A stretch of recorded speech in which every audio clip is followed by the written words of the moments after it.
Olá, você ligado no Notícias Agrícolas, eu sou o Guilherme Dorigatti. Nós damos sequência à nossa programação do Realidades da Safra, fazendo um giro pelo Brasil, visitando as mais diferentes regiões do país para verificar o que está acontecendo nas lavouras. E dessa vez o nosso assunto vai ser a premiação do SESB. Nós vamos conversar com o vencedor do concurso do SESB de produtividade da soja de 2021, uma produtividade alcançada de 129 sacas por hectare nessa safra 2021, lá no estado do Paraná, justamente um dos estados que mais sofreu nessa safra. Então a gente vai entender tudo o que aconteceu para chegar nesse resultado. Para isso, a gente recebe aqui o Carl Mila, ele que é produtor rural lá na região de Pinhão, no estado do Paraná.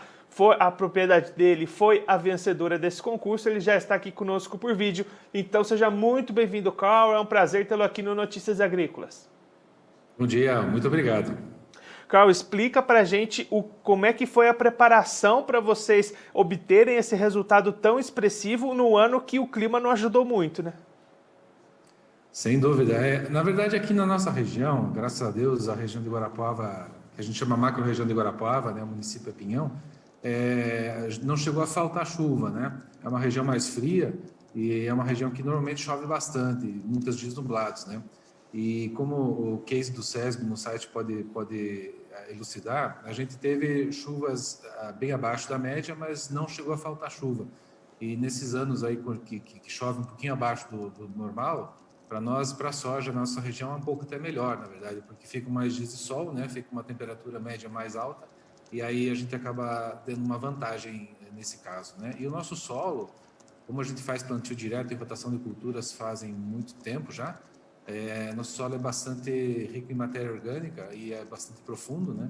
Então ele consegue suportar poucos dias aí sem chuva ou poucos dias de calor aí sem grandes problemas, sabe?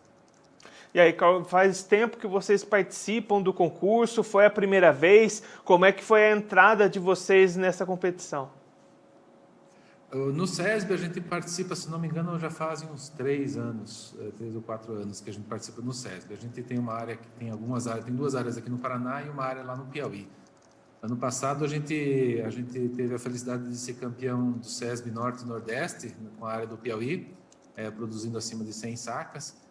E esse ano a gente teve a felicidade de ficar com vamos dizer assim, o primeiro lugar nacional, né, de sequeiro aqui no Paraná. E, Carl, desses talhões que são destinados ao concurso para o restante da propriedade, existe diferença no tratamento que vocês dão? Qual que é a diferença para esses talhões em comparação com o resto da propriedade? A gente não trata de forma diferente os talhões do SESB ou as partes que a gente escolhe para o SESB. Obviamente a gente escolhe os melhores lugares do talhão. Todo agricultor sabe que os talhões eles têm uma variabilidade natural, né? Então a gente sempre escolhe os lugares onde a gente sabe que produz melhor, né? Geralmente lugares de baixada, lugares de acúmulo, que são lugares geralmente naturalmente mais férteis, né? Mas o tratamento da nossa lavoura de soja é todo um padrão só, sabe? A gente não faz nada especialmente para o SESB especificamente, né? A gente trata a lavoura de uma forma igual porque a gente, na verdade, está buscando o maior potencial de produtividade da soja. E a gente acredita que atingir o melhor potencial produtivo da soja é atingir o melhor resultado, sabe? Porque eu acho que o nosso bem mais precioso é a terra e a gente tem que fazer ela produzir da melhor forma possível, com a máxima produtividade possível, sabe? Então, acho que essa é a nossa linha guia, basicamente, né? E a gente acaba tratando toda a nossa lavoura de soja de uma forma bastante parecida, né? Só para a gente ter uma ideia, qual é que foi a média de produtividade de vocês aí na propriedade como um todo nessa última safra? Essa propriedade específica, ela tem 1.000 hectares aí de lavoura total, 500 hectares de soja. Esse ano a gente faz rotação de meio a meio milho e soja, né? Nesses 500 hectares a gente produziu acima de 90 sacas da média. Esse talhão específico do SESB, ele produziu 111 sacas de média no talhão, né? Então, foi uma produtividade bastante alta, né? O que aconteceu foi que esse ano, em geral, sojas do cedo produziram melhor do que sojas do tarde, né? Então, a gente começou a colheita com produtividades mais altas e terminou com produtividades um pouquinho mais baixas. E aí, Carl, geralmente, né, a gente sempre entrevista aqui os vencedores do SESB, explicando quais foram as ações que eles tomaram, como é que foi o tipo de cuidado, e o que a gente veio percebendo é que não tem nada mirabolante, não tem uma técnica especial, é realmente fazer o básico, fazer o necessário de maneira bem feita. É justamente por aí ou teve algum ingrediente mágico que vocês usaram aí? O ingrediente mágico é história, na verdade, eu acho, sabe? Essa área, ela já está sendo, como eu falei, esse prêmio veio em homenagem ao pai, que faleceu, infelizmente, esse ano, e o SESB concordou da gente fazer essa homenagem e deixar o prêmio no nome dele, né? Porque essa área específica, por exemplo, é uma área que ele já plantava, já fazia 55 anos. Eu administro ela faz uns 20 anos, mas antes disso, ele já plantava essa área e ele foi um dos pioneiros do plantio direto. Ele teve sempre uma preocupação muito grande em tornar o solo cada vez mais produtivo, cada vez mais fértil, cada vez melhor, né? Preservando as propriedades químicas, físicas, biológicas do solo e melhorando a fertilidade a cada ano. Então, ele sempre preconizou investimento alto em correção, em fertilização, em conservação, né? A gente costuma fazer uma rotação de culturas bastante significativa, né?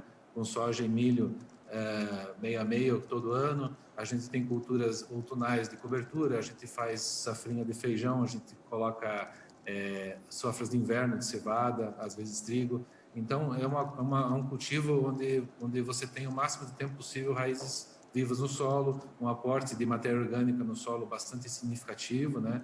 Além obviamente, do controle de pragas e doenças e plantas daninhas, que é essencial, que precisa ser feito, que precisa ser feito de uma forma bem consistente e, de preferência, até com uma antecedência, né? Não necessariamente preventiva, mas com vamos dizer assim, uma antecipação, né? Pensando já um pouquinho mais para frente, né? Com um bom controle, bom monitoramento, né? Mas eu acho que o grande diferencial nessas áreas tem sido realmente esse histórico, né? Essa construção do solo como unidade viva, né? Unidade básica da agricultura, né? Acho que esse tem sido o grande diferencial. Esse pensamento de longo prazo, né? Nossa rotação nunca mudou muito por causa de mercado, nada disso. A gente sempre mantém uma rotação técnica, agronômica, né? Obviamente, ela tem que fazer sentido a médio e longo prazo financeiramente também. Então, não são culturas que não são rentáveis, obviamente. Mas a gente normalmente não faz uma adequação de rotação conforme o preço de milho, preço de soja, preço de trigo, cevada, sabe? A gente mantém uma rotação bastante firme para que faça sentido a forma técnica também, sabe? E, Carl, dentro dessa linha, né, do planejamento, da preparação antecipada, como é que já estão as movimentações para a próxima safra 21-22? Já estão fazendo essas preparações e, de repente, pode até pintar aí um bicampeonato?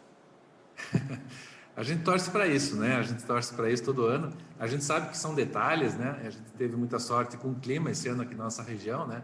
E os outros campeões de anos anteriores também, a gente sabe que eles têm potencial gigantesco e tem ano que vai, vamos dizer assim, beneficiar a gente, tem ano que vai beneficiar alguma outra região. O que a gente quer é manter uma estabilidade da produtividade. A gente não quer ter produtividades de 129 como dessa e ano que vem a gente produzir 70 sacos. A gente quer evitar isso, né? A gente quer manter um padrão alto. Esse tem sido um grande motivo para a gente manter o SESB, né, dentro da nossa área, porque a gente se desafia a manter essa produtividade alta, né? Então, os preparativos que a gente está tendo agora, basicamente a gente está com cevada plantada agora, né, em áreas que vão soja. A gente está com toda a área praticamente plantada com coberturas vegetais, né? Seja aveia, seja mix de coberturas, que a gente começou a usar há uns 2 anos atrás e a gente está bastante empolgado com esses mix, né? Ou seja, vários tipos de plantas de cobertura misturados, né? A gente já faz o nosso plantio é todo feito sem adubo na linha, a gente faz todo o adubo a lanço no sistema, né? Geralmente na cultura ou na cobertura anterior, né? Então todo o nosso adubo está sendo lançado agora. Às vezes a gente planta ele na cobertura, na linha de plantio, principalmente o fósforo, né? Porque ele é menos móvel, né? Então tem toda uma prática que a gente vai se preparando para a próxima safra, assim. Para o plantio do milho, que aqui na região é a partir de setembro, as coberturas já estão bem adiantadas, né? para o plantio da soja, que geralmente começa em outubro. A gente ainda tem algumas coberturas ainda que estão se formando, né? E a gente teve uma colheita de feijão safrinha, onde a gente colocou cobertura também em cima. Então, as coisas vão caminhando, as coisas não param, com certeza. Carl, muito obrigado pela sua participação, por ajudar a gente a entender todas essas questões que levaram a esse resultado expressivo, esse título do SESB, principalmente nessa importância da manutenção dessas atividades a longo prazo, planejamento, tudo isso para resultar em grandes produtividades por aí. Se você quiser deixar mais algum recado, alguma mensagem final para quem está acompanhando a gente, pode ficar à vontade. Eu só preciso agradecer, na verdade, toda a equipe da Fazenda, são poucos funcionários, nosso gerente, o Vando, tem o Celso, o Adir, o Júlio, o Denilson e o nosso agrônomo Luiz Gabriel, né? São o pessoal da equipe ali que fazem realmente acontecer as coisas e deixar também um agradecimento aí, em especial, uma homenagem para o nosso pai, que iniciou toda essa atividade, né? E nos ensinou a pensar dessa forma a longo prazo e pensar para as próximas gerações e não só para a próxima safra, né? E eu acho que é isso, eu agradeço a oportunidade e um grande abraço para vocês aí.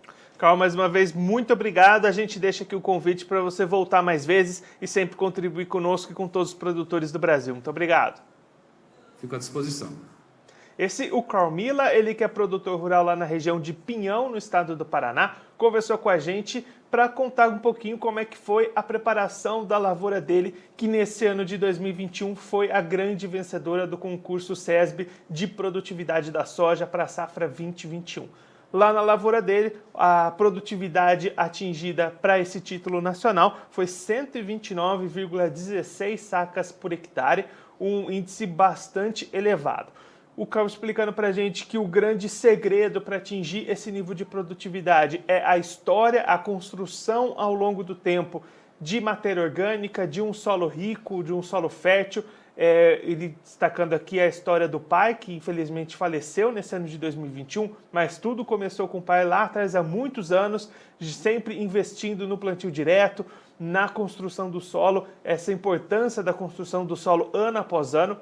E na opinião do Carl, foi justamente isso que foi o diferencial para esse ano eles conseguirem esse título, essa conquista do título SESB de maior produtividade da soja no Brasil, juntando ali as lavouras de todas as regiões do país. O Carl também destacando que o principal na visão deles é manter esse nível alto de produtividade todos os anos. Não adianta ter 129 sacas nesse ano e no ano que vem ter 70. Então, o principal objetivo é manter uma regularidade de altas produtividades. E para se ter uma ideia, nesse talhão que teve essa produtividade de 129 sacas, a média foi em torno de 111 e na propriedade de maneira geral, acima das 90 sacas por hectare, nesse ano que foi tão difícil com condições climáticas em muitas regiões, lá na região de Guarapuava, onde fica Pinhão, as condições foram melhores.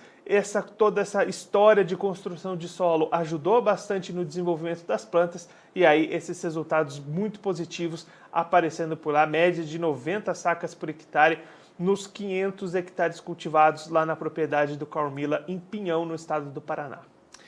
Bom, eu fico por aqui, mas você que está acompanhando a gente pelo YouTube, aproveite para se inscrever no nosso canal, deixar o like no vídeo e também clicar no sininho que está aparecendo aqui embaixo para ativar as notificações e ficar por dentro de todas as novidades do Notícias Agrícolas.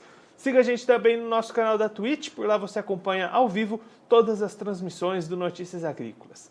Siga a gente também nas outras redes sociais, no Instagram, no Facebook e no Twitter. Eu fico por aqui, mas a nossa programação continua, então fique ligado no Notícias Agrícolas.